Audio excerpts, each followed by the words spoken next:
ఒక కుక్క మీద దాడి అని ఒక 2-3 రోజుల నుంచి మనం వీడియోస్ చూస్తూనే ఉన్నాం. యాక్చువల్గా జరిగింది అది కాదు. సో మనం ఈ ఇంటికి రావడం జరిగింది. మన పక్కన శ్రీనాథ్ గారు ఉన్నారు, వాళ్ళ వైఫ్ స్వప్న గారితో మాట్లాడడం జరిగింది. అసలు కుక్క మీద దాడి వాళ్ళ కక్ష కుక్క మీద కాదు, యాక్చువల్గా ఆయన మీద. సో మనకి వచ్చినప్పుడు సిచ్యువేషన్ నాకు ఏమర్థమైందంటే ఆయనని కొట్టే ప్రయత్నం కాదు, చంపే ప్రయత్నం చేశారు. సో విపరీతమైన గాయాలు తగలడం మనం చూస్తూనే ఉన్నాం. అలాగే కుక్క అయితే 80% అది అన్కాన్షియస్లో ఉంది. పాపం ఎవరు వచ్చినా కూడా అది గుర్తుపట్టని స్థితిలో ఉంది. సో మరి ఇంకా అసలు ఏం జరిగింది ఆ రోజు, వాళ్ళకి వీళ్ళకి ఏమైనా గొడవలు ఉన్నాయా, అసలు పాత కక్షలు ఏమైనా ఉన్నాయా, వాళ్ళు సడన్గా ఎందుకు దాడి చేయాల్సి వచ్చిందో సార్ మనతో పాటు ఉన్నారు, ఆయన మాట్లాడే ప్రయత్నం చేద్దాం, తెలుసుకునే ప్రయత్నం చేద్దాం. సార్ నమస్తే. సార్ నమస్తే అండి. రైట్, ఈ సిచ్యువేషన్లో మీతో మాట్లాడకూడదు కానీ జనాలకి చెప్పాలి ఏం జరిగిందో యాక్చువల్గా రోజు. మరి చాలా కామెంట్స్ వస్తున్నాయి, చాలా చూస్తున్న వీడియోస్, అసలు వాస్తవం ఏంటో తెలుసుకుందామని మీ ఇంటి వరకు రావడం జరిగింది. యాక్చువల్గా రోజు ఏం జరిగింది సార్? జరిగే కంటే ముందు మీకు వాళ్ళకి ఎప్పుడైనా పాత కక్షలు ఏమైనా ఉన్నాయా సార్? యాక్చువల్లీ మాకు పాత కక్షలు అని ఏం లేవండి. మేము గత 43 సంవత్సరాల నుంచి ఇక్కడ రెమద్నూర్లో ఉంటున్నాము. బై బర్త్ నుంచి నేను ఇక్కడే ఉన్నాము. వాళ్ళు రీసెంట్గా 1 year బ్యాక్ ల్యాండ్ కొనుక్కొని 8 months నుంచి కన్స్ట్రక్షన్ స్టార్ట్ చేశారు. వాళ్ళ మిస్సెస్ని చూడటం జరిగింది, కానీ ఎవరైతే అటాక్ చేశారో ధనుంజయ్ అనే వ్యక్తిని మొన్న రీసెంట్గా 8th రోజు ఫస్ట్ టైం చూడటం జరిగింది. అతను ఓనర్ అని కూడా నాకు తెలియదు. నేను పోస్టల్ గవర్నమెంట్ ఎంప్లాయీని, తెలుగు అకాడమీలో వర్క్ చేస్తాను. పోస్టల్ బ్యాలెట్ వేద్దామని మార్నింగ్ 8 to 8:30 టైంలో బయటికి వచ్చాను. పార్కింగ్లో నుంచి నా బైక్ బయటికి తీసుకుంటుంటే మా పెట్ బ్లూ నా వెనకాల పరిగెత్తుకుంటూ వచ్చేసింది. సరే, సహజంగా కుక్కలు ఉసుకే చూస్తే అటు సైడ్ అటాక్ అయ్యి వెళ్ళిపోతాయి కాబట్టి ఫస్ట్ అది కాకుండా మా బ్లూకి యాక్టివా మీద తిరిగే కొద్దిగా అలవాటు ఉంది, మా అన్న బండి మీద. ఆ బండి కలర్ కూడా వాళ్ళ బండి కలర్ సేమ్ ఉండేసరికి అటు సైడ్ పరిగెత్తుకెళ్ళి అక్కడ నిలబడింది. నేను అంతలో వితిన్ సెకండ్స్లో నా బండి పక్కకు పెట్టేసి, బ్రదర్ కదలకండి, కొత్త వాళ్ళని చూస్తే అరుస్తుంది అది అని చెప్పేసి నేను వెళ్ళి పట్టేసుకున్నాను. పట్టుకున్నాక ఒకసారి బోవని అరిసింది, ధనుంజయ సైడ్ ముఖం చూసి అరిసరికి తను పంచి కొడతా అన్నట్టుగా ఇలా సీరియస్గా ఇట్లా కొడతా అంటే, నేను పట్టుకున్నాను కదా బ్రదర్, మళ్ళీ ఎందుకు మీకు చెప్పినా కదా కదలకండి అని అంటే, అంతలో తన భార్య వెంకాల నుంచి కరిసిందా అని అడిగింది. అల్లే కొట్టలేదు, కొడతా అని ఇట్లా చూపిస్తున్నాడు అంతే, కొట్టలేదు. అనగానే వాళ్ళ భార్య వెంకలకి వెళ్ళి కరిసిందా అని అడిగితే, లేదు కరిస్తే దాని మెడలి ఇప్పుడే చంపేస్తా కదా అన్నాడు. కుక్కలతో కొట్లాడేం బ్రదర్ అని నేనంటే, తన భార్య వెంకాల నుంచి కుక్కల్ని కొట్టాం మేము, ఏదన్నా మనుషులతోనే చూసుకుంటాం, మనుషుల్నే కొడతాము అంది.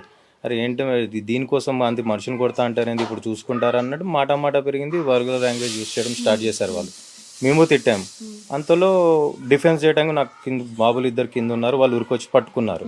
అంతలో మా చిన్న బాబుని వాళ్ళ వైఫ్ కర్రతో కొట్టడానికి పోతే మా వైఫ్ వచ్చి తన భార్యను పట్టుకుంది. అలా ఘర్షణ జరిగింది. మాకు చేతికి దెబ్బలు దాకాయి, వాళ్ళకేదో దెబ్బలు దాకాయి అన్నారంట. ఎమ్మెల్సీ అయింది, పోలీస్ స్టేషన్ వెళ్ళాం, ఎఫ్ఐఆర్ అయింది, ఎమ్మెల్సీ అయింది. నాకు నా చిన్న కొడుకు మిస్సెస్కి ఎమ్మెల్సీ అయింది, వాళ్ళిద్దరికి ఎమ్మెల్సీ అయింది. ఎఫ్ఐఆర్ బుక్ చేశారు.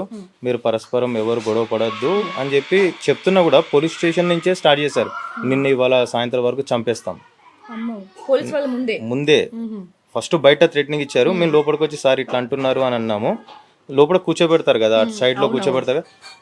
పోలీస్ స్టేషన్లో అంటున్నారు కానీ పోలీస్ వాళ్ళకి అక్కడ సార్ చంపేస్తా అంటున్నారు మళ్ళీ అన్నాం. అంటే సరే నేను చెప్తా వెళ్ళు అన్నారు. మళ్ళీ ఇంటికి వచ్చినాక కూడా వాళ్ళ అత్తగారు, ఎవరైతే వాళ్ళ వైఫ్ వాళ్ళ అమ్మ ఉందో, తను నీ ఇంటి ఇవాళ పాడగట్టేస్తుంటా కంటిన్యూ మా ఇంటి ముందు తిరుగుకుంటూ తిడుతుందంట. మా మదర్ ఇట్లా అంటుందిరా అని చెప్తే నేను మళ్ళీ పోలీస్ స్టేషన్ వెళ్ళాను ఈవినింగ్ టైంలో.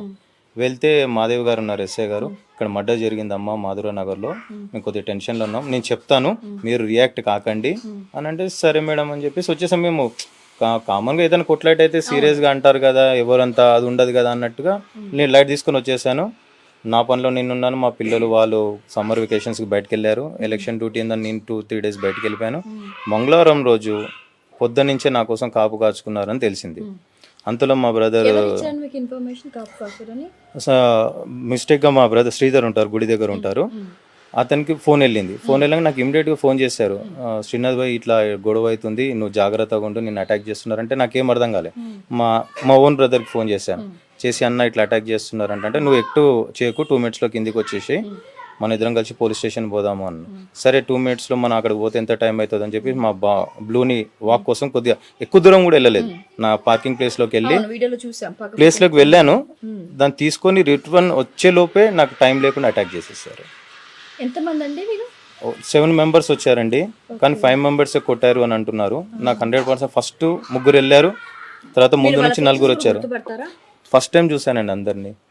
ఓకే, అంటే బయట నుంచి ఏమైనా పిలిపి వాళ్ళ చుట్టూ రిలేషన్స్ ఏనంట. అందులో వాళ్ళ ఒక సడ్డకుడు అని మీన్ తోడల్లుడు మాత్రమే తెలుసు నాకు. ఇంకా వాళ్ళ బ్రదర్స్ ఫ్రెండ్స్ వీళ్ళందరూ ఎవరు తెలియదు నాకు. అంటే సార్ ఇప్పుడు ఒక కుక్క వల్ల కొట్టాడంటే మనిషి అంటే అది నిజంగా మనుషులకు మనకు కూడా సిల్లీగా ఉంది నమ్మడానికి. అసలు మెయిన్ కారణం ఏముండొచ్చు? ఏమన్నా మీకు అంటే జరిగి చాలా రోజులు అవుతుంది కదా, ఇప్పుడు ఇంకా 4-5 days అయిపోతుంది మనకి. తర్వాత ఏమైనా తెలిసిందండి అంటే ఎందుకు కొట్టాల్సి వచ్చింది, రీజన్ ఏమైనా వాళ్ళకి ఏం ఉద్దేశం ఉందని? రీజన్ ఏముందో ఐడియా లేదండి. ఫస్ట్ డే నుంచే చంపేస్తున్నారు అనేది ఒకటే మాకు ఉంది, కానీ వాళ్ళ ఇంటెన్షన్ వేరే ఉంది అనిపిస్తుందండి మాకు. దీని వల్ల వాళ్ళు నాకు తెలిసి గోవాలో సమ్ బ్రోతల్ బిజినెస్ చేస్తారని, కెసినోస్ నడుపుతారని నాకు హాస్పిటల్ నుంచి డిశ్చార్జ్ అయినాక తెలిసింది.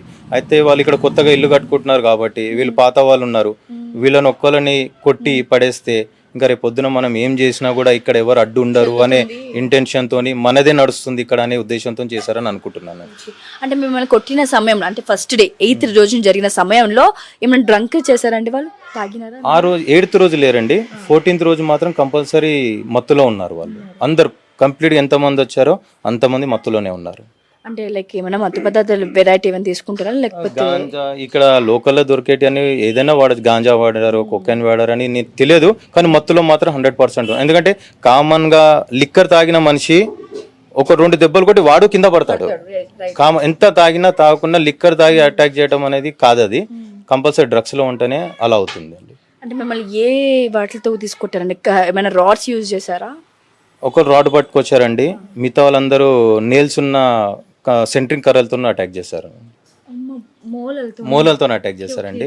ఇంకంటే చంపేద్దాం ఫిక్స్ 100% మర్డర్ చేద్దామని నా complete family even with dog తోని కంప్లీట్ డాగ్ నా ఫ్యామిలీ ఉండదని అటాక్ చేశారంట అండి. ఇప్పుడు ప్రెసెంట్ గా ఇంజూర్ అయింది మీరు, మేడం, నేను, మా డాగ్, ముగ్గురమే. మా పిల్లలు నాన్ లోకల్ ఉన్నారు కాబట్టి వాళ్ళకి ఏం కాలేదండి.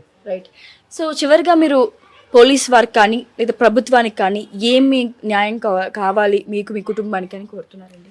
మాకు ఇప్పటికీ ప్రాణహాని ఉందండి మాకు. ఎందుకంటే చిన్న ఇష్యూకే మమ్మల్ని చంపేసి వాళ్ళు ఇక్కడ డామినేషన్ చూపించాలనుకుంటుంటే రేపొద్దున నా ప్లేస్లో ఇంకా వేరే వాళ్ళకు కూడా జరగద్దు ఇష్యూ. వేరే ఒక జంతువు, నోరు లేని జంతువు కూడా మళ్ళీ వాళ్ళు మనుషులను కొట్టారంటే సరే, గొడవపడి కొట్టారనుకో, నోరు లేని జీవి అది ఏం చేయలేదు. ఈవెన్ రిటర్న్ అటాక్ చేసే కుక్క కూడా కాదు అది, దాన్ని కూడా అంత క్రూరంగా కొట్టారంటే వాళ్ళకి మన రాజ్యాంగంలో ఎంత శిక్ష పడుతుందో ఆ శిక్ష విధించాలని కోరుకుంటున్నానండి. మరి ఇప్పుడు కన్స్ట్రక్షన్ అవుతున్న ఇల్లుని కూడా వాళ్ళు అసలు ఈ కాలనీలో ఉండాల్సిన పర్సన్స్ కూడా కాదు వాళ్ళు, అసలు ఇట్లాగే అటాక్ చేస్తుంటే దాని గురించి మీరు ఏం మాట్లాడతారు? వాళ్ళు ఇలా ఉంటే ఇవాళ నాకు జరిగిందండి, రేపొద్దున వేరే వాళ్ళకి జరగదని గ్యారెంటీ లేదు. కాబట్టి ఈ Rahmat Nagar house owners association కానీ ఇంకా పెద్ద మనుషులు కానీ వాళ్ళే తగు చర్యలు తీసుకోవాలని కోరుకుంటున్నాను. Thank you sir. రైట్, చూసారు కదా.